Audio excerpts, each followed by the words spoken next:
Tanpa panjang lebar, kita akan menyaksikan paparan terkait aset akuntansi aset tetap dan aset lainnya dari Kepala Sub Penatasan BUMN 2 kepada Ibu Niketut Sumitri. Kami persilahkan. Silahkan Bu Ketut. Ya, makasih Jehan. Selamat siang untuk teman-teman yang ada di kantor wilayah Nusa Tenggara Timur, Nusa Tenggara Barat, Bali, dan Sulawesi Barat. Semuanya sudah join belum?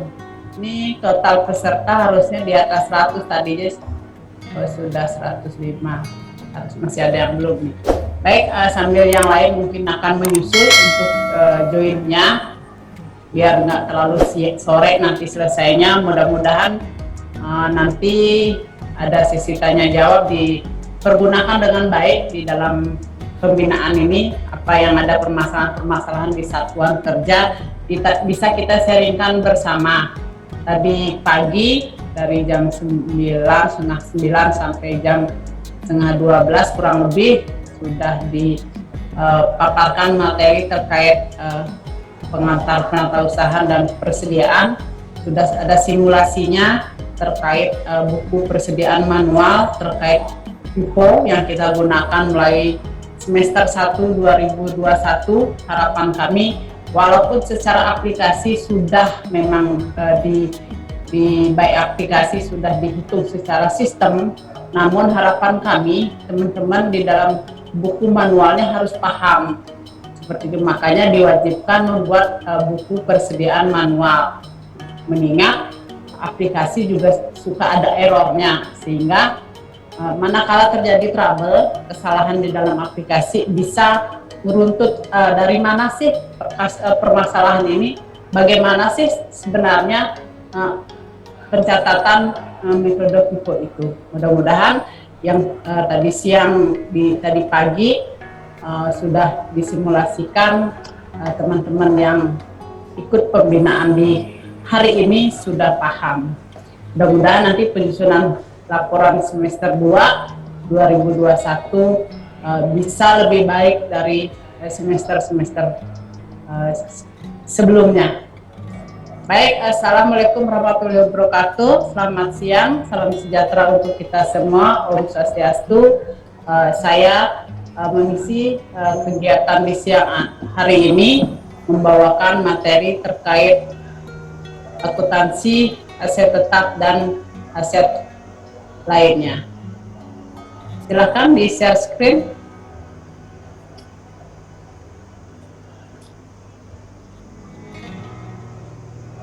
Lanjut.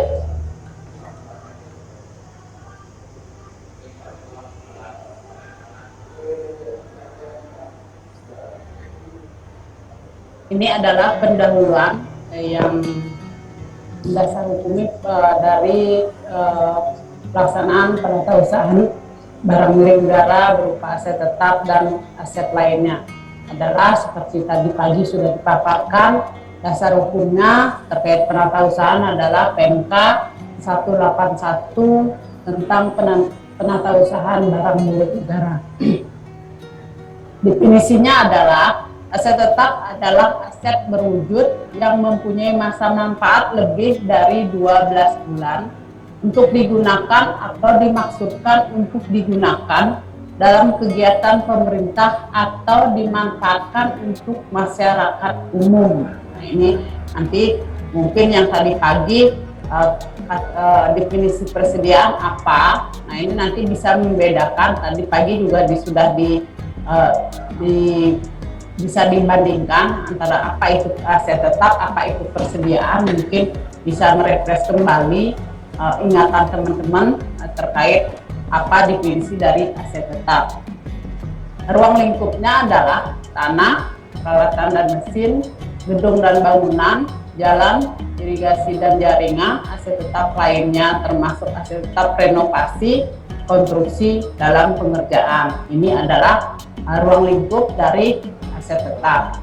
Kriterianya adalah berwujud, mempunyai masa manfaat lebih dari 12 bulan. Perolehan aset tetap dapat diukur secara andal, tidak dimaksudkan untuk dijual dalam operasional normal entitas, diperoleh atau dibangun dengan maksud untuk digunakan. Ini adalah definisi dari aset tetap. Ini mungkin nanti teman-teman bisa membedakan mana yang aset tetap, mana itu definisi dari persediaan. Walaupun semua barang milik negara itu pada intinya tidak bisa dilihat dari bentuk fisiknya, namun niatnya dari perencanaan sampai nanti sudah terjadinya barang itu. Ini dari awal perencanaannya mau beli apa. Contohnya kalau beli mobil, niatnya kalau dibagikan ke masyarakat, walaupun secara bentuk mungkin itu bisa sekasat mata kita kategorikan aset tetap, namun kalau niatnya untuk diserahkan ke masyarakat, tentu nanti kita kategorikan sebagai persediaan. Mungkin di situ nanti clue pentingnya dari niat awal sampai dari perencanaan dan pengadaan BMN-nya. Lanjut. Nah, ini adalah cara perolehan aset tetap dari pembelian, termasuk seluruh biaya yang dapat diatribusikan pada saat pembelian yang membawa aset tersebut sampai siap untuk digunakan. Contoh biaya yang dapat diatribusikan antara lain biaya persiapan tempat, biaya pengiriman awal, biaya pemasangan, biaya profesional, biaya konstruksi, biaya pengujian aset untuk mengetahui apakah aset telah berfungsi dengan benar. Ini adalah seluruh biaya-biaya ini bisa diatribusikan untuk memperoleh biaya dari pembelian aset tersebut. Lanjut. Cara perolehan aset tetap. Selain pembelian, ada pengadaan. Pengadaan secara bertahap berupa konstruksi dalam pengerjaan, termasuk seluruh biaya yang terjadi akibat pelaksanaan pekerjaan konstruksi yang dilakukan secara bertahap, meliputi biaya pekerjaan lapangan, biaya bahan konstruksi, biaya penyewaan, sarana dan peralatan dan lainnya. Kalau donasi, suatu aset tetap mungkin diterima pemerintah sebagai hadiah atau donasi. Sebagai contoh, tanah mungkin dihadiahkan ke pemerintah daerah oleh pengembang atau developer dengan tanpa nilai yang memungkinkan pemerintah daerah untuk membangun tempat parkir, jalan, atau untuk tempat jalanan kaki. Rampasan, nilai penerimaan aset tetap dari rampasan meliputi yang dicantumkan dalam keputusan pengadilan atau nilai taksiran harga pasar pada aset diperoleh. Nah, ini nanti cara-cara perolehan dari aset tetap untuk teman-teman operator BMN atau seluruhnya yang ikut di dalam penatausahaan BMN paham. Kalau dari pengadaan, kalau memang pengadaannya KDP, mungkin di sini saya perlu tekankan sedikit karena ini kan ada beberapa konstruksi dalam pengerjaan di kantor wilayah yang mungkin kalaupun sekarang mungkin ada di kantornya Bapak Ibu mungkin bisa menjadi perhatian dalam pelaksanaan konstruksi dalam pengerjaan. Harapan kami karena ini sudah menjadi temuan BPK juga dari tahun ke tahun, namun kami belum bisa menyelesaikan permasalahan ini. Salah satunya adalah kasusnya terkait KDP Mangkrak. KDP Mangkrak terjadi karena pembangunan itu dibuat lebih dari 10 tahun yang lalu. Sampai sekarang tidak ada progres sama sekali dari pembangunan tersebut sehingga menjadi temuan. Nah, ini yang harapan kami ke depan untuk teman-teman semua, manakala mendapat anggaran biaya di dalam pembangunan konstruksi, kalau seandainya pembangunan itu belum selesai di tahun berjalan sehingga menjadikan bangunan itu KDP, harapan kami untuk keberlanjutan pembangunan itu dipantau betul seperti itu, sehingga upayanya dimaksimalkan, sehingga ini juga bisa mengurangi di beban-beban kita terhadap temuan-temuan terhadap KDP. Manakala ada pembangunan yang belum tuntas, tahun berikutnya harapannya bisa dikomunikasikan atau ditindaklanjuti lebih optimal lagi terkait penganggaran, karena ujung-ujungnya nanti di kita juga yang menjadi temuan terkait penatausahaan KDP. Lanjut.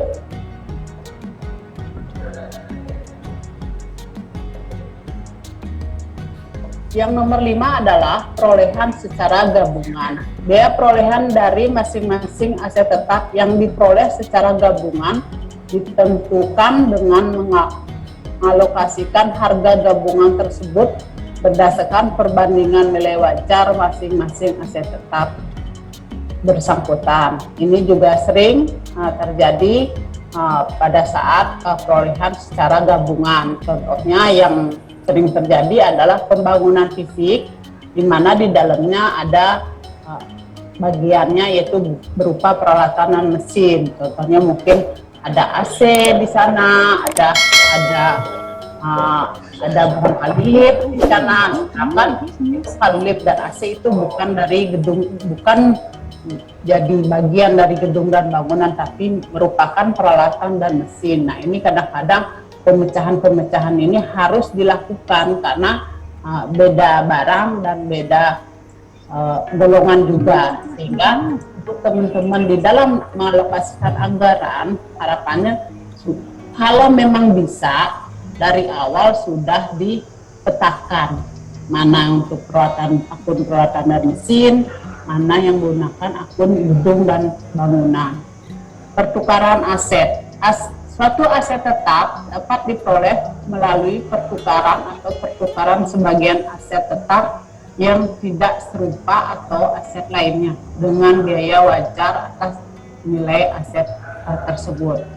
Ini dimungkinkan dalam pelaksanaan mendukung fungsi di kita barangkali kalau seandainya kita tidak punya aset tetap, contohnya barangkali tanah yang luasannya yang kurang memadai, bisa kita melakukan tukar menukar terhadap Pemda mungkin barangkali, sehingga sesuai dengan peraturan yang ada harus ada urutan-urutan yang harus kita tempuh dulu pada saat pelaksanaan tukar menukar, sehingga apa yang kita harapkan untuk mendukung fungsi memang sudah terpenuhi dengan adanya tukar menukar ini. Untuk perolehan lainnya merupakan perolehan aset tetap selain dari pembelian, hibah, donasi, rampasan, dan pertukaran. Sebagai salah satu contoh perolehan yang ada di Kementerian Hukum dan HAM adalah untuk perolehan lainnya berupa ganti rugi bentuk barang sebagai bagian dari kerjasama pemanfaatan lahan di Nusa Kambangan, Jawa Tengah. Ini adalah salah satu contoh transaksi perolehan lainnya yang ada di Kementerian Hukum dan HAM. Lanjut. Nah, ini aset tetap dalam penatausahaan BUMN. Di dalam penatausahaan BUMN kita juga mengenal terkait dengan kebijakan akuntansi, sehingga kebijakan akuntansi ini harus ada item-item yang harus dipenuhi. Salah satu yang pertama terkait pengakuan.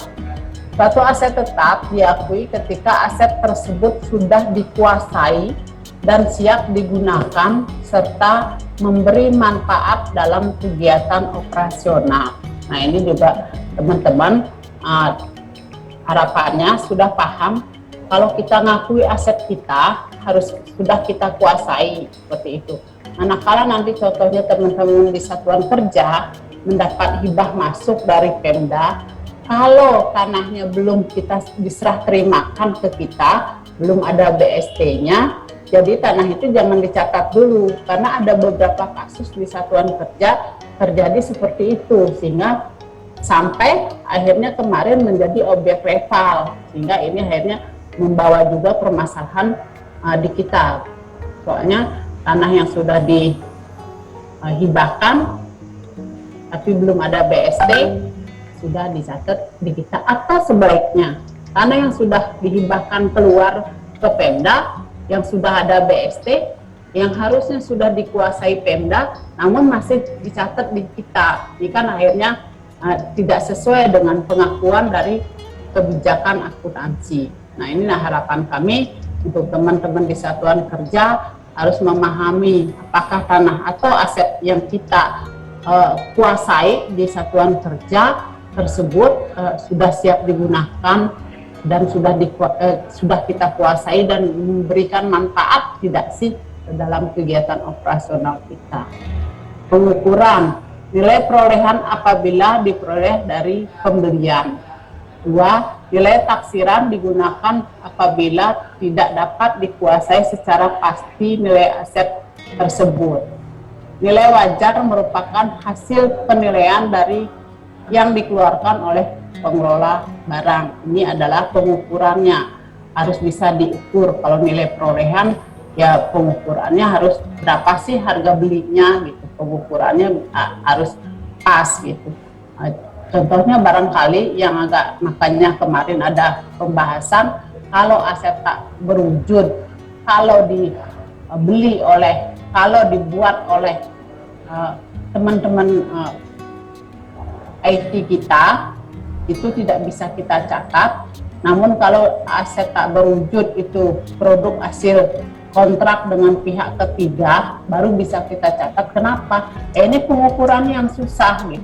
Berapa sih yang harus kita ukur nilai aplikasi ini gitu. Akhirnya itu yang menyebabkan aplikasi-aplikasi mungkin yang ada di satuan kerja atau di kantor wilayah, hasil yang banyak sekarang adalah hasil dari proyek perubahan untuk bapak ibunya yang lagi di klub PIM 4 atau PIM 3, sehingga ini harus bisa mengkategorikan apakah aplikasi ini masuk aset tak berwujud nggak, seperti itu. Penyajiannya dan nilai aset tetap disajikan dari nilai perolehan aset. Nilai aset tetap dari nilai perolehan setelah dikurangi penyusutan aset dengan tetap memperhatikan seluruh transaksi terhadap aset tetap tersebut. Nah, ini juga teman-teman sudah paham terkait penyajian dan pengungkapan di dalam penyusunan laporan BUMN dan laporan keuangan. Lanjut. Aset tetap dalam penatausahaan barang milik negara.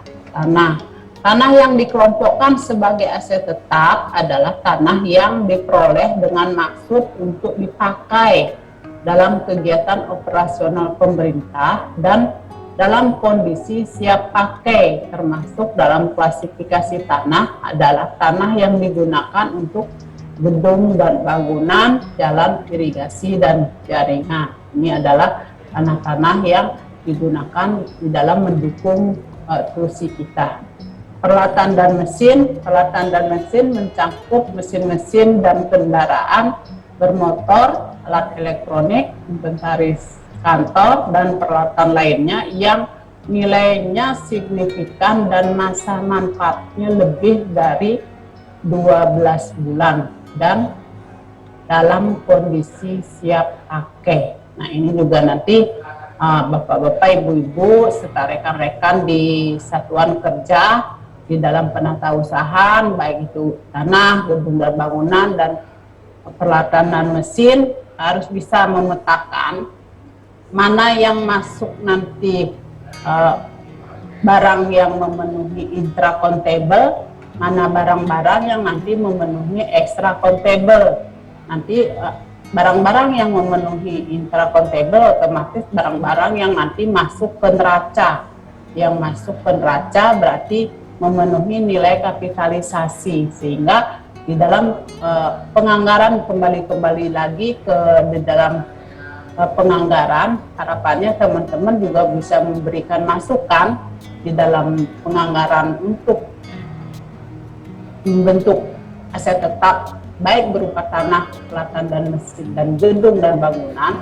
harapannya bisa memberikan masukan apa sih yang akun yang digunakan, apa sih yang akan dikerjakan, dan realisasinya wujudnya nanti seperti apa, seperti itu, sehingga ini kedepannya bisa balance semua, sehingga di kita di dalam penatausahaan BUMN tidak terlalu banyak nanti catatan-catatan atau jurnal-jurnal di dalam penyusunan laporan keuangan. Contohnya yang saya beri contoh adalah terkait mungkin pengadaan-pengadaan yang di bawah nilai kapitalisasi atau extra controllable.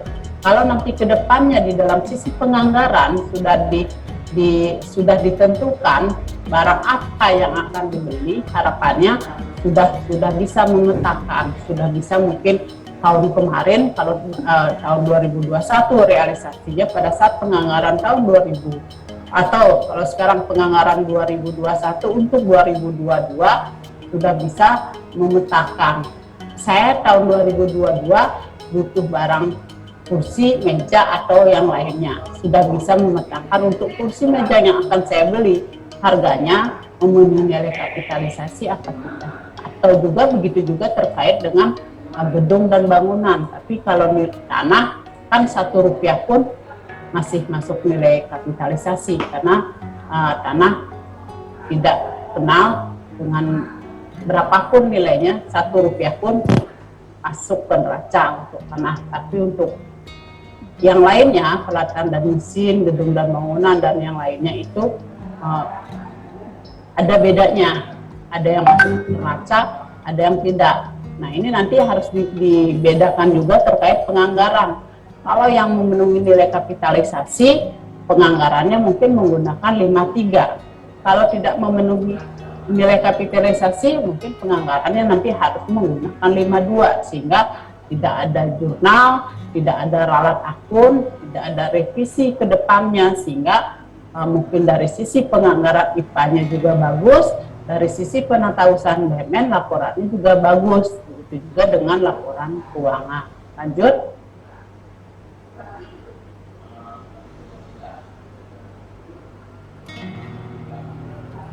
Aset tetap dalam penatausahaan BUMN.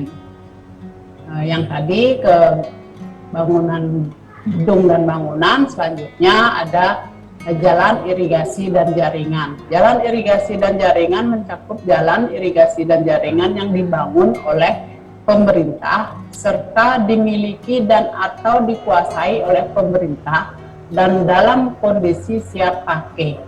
Jalan irigasi dan jaringan tersebut selain digunakan dalam kegiatan pemerintah juga dimanfaatkan oleh masyarakat umum.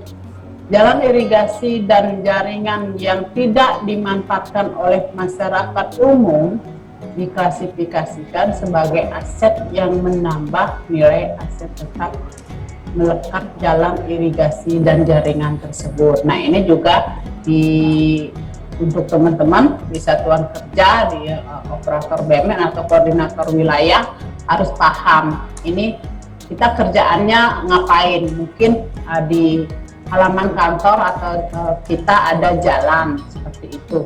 Apakah ini dikategorikan jalan? Kalau dikategorikan jalan, seperti apa sih definisinya? Seperti itu. Ini juga nanti harus paham. Gitu. Nanti juga ada nanti coba studi kasus nanti setelah paparan ini. Contohnya nanti kalau yang kategori jalan adalah jalan yang untuk masyarakat umum yang digunakan. Kalau jalan hanya untuk mendukung kursi atau jalan-jalan yang ada di depan kantor hanya untuk lalu lalangnya pegawai, ya tidak dikategorikan jalan. Bisa kita catat melekat menambah nilai aset tetap ya berupa gedung dan bangunan. Ini itu nanti yang mungkin harus dipahami karena di kementerian kita masih ada beberapa jalan yang awalnya BPK mengkritisi, kok di Kementerian Hukum ada jalan ya, gitu. Harusnya kan jalan itu adanya di PU, namun tidak semua seperti itu. Harusnya ada jalan khusus dan jalan kompleks. Kalau nanti kriterianya seperti apa, gitu. Itu nanti bisa nanti teman-teman bedakan seperti, sehingga di dalam pencatatan penatausan BUMN-nya tidak keliru, sehingga di laporan keuangannya juga menggambarkan akun-akun yang pas. Seperti itu. Aset tetap lainnya. Aset tetap lainnya mencakup aset tetap yang tidak dapat dikelompokkan ke dalam kelompok tanah, peralatan dan mesin, gedung dan bangunan, jalan irigasi dan jaringan yang diperoleh dan dimanfaatkan untuk kegiatan operasional pemerintah dan dalam kondisi siap dipakai. Termasuk dalam kategori aset ini adalah koleksi perpustakaan, buku-buku, barang bergerak kesenian, kebudayaan, olahraga, hewan, ikan, dan tanaman, serta aset tetap renovasi. Khusus untuk hewan, ikan, dan tanaman, sesuai dengan kebijakan kapitalisasi aset tetap, disajikan secara ekstra portable dan tidak disajikan di neraca. Ini juga yang menjadi garis bawah adalah ini adalah pemahaman atau pengertian secara umum, namun terkait aset tetap lainnya, khususnya terhadap hewan, ikan, dan tanaman yang ada di kementerian kita sudah ada di kebijakan akuntansi, kita akui sebagai barang persediaan, bukan sebagai aset tetap, karena beberapa pertimbangan kenapa masuk aset kepersediaan seperti itu.